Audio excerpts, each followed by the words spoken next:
Sometimes exploring Guernsey isn't about heading somewhere dramatic. Sometimes it's about noticing what's already there. Just a short walk from everyday life sits Château de Marais, a place I have passed countless times without really stopping. Once you step inside, the noise fades, the roads disappear, and suddenly you are standing somewhere that has watched centuries pass. From medieval defenses to wartime occupation, all layered quietly into stone and earth.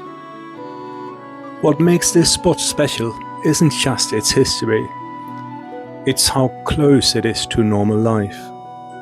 It's literally a stone's throw away from Admiral Park, which means this can be a lunchtime escape, a short reset, or a pause between commitments. You don't need a plan here.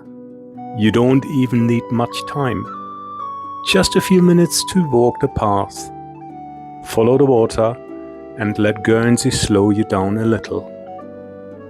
Places like this are why I love exploring the island. Not the obvious landmarks, but the quiet corners hiding in plain sight.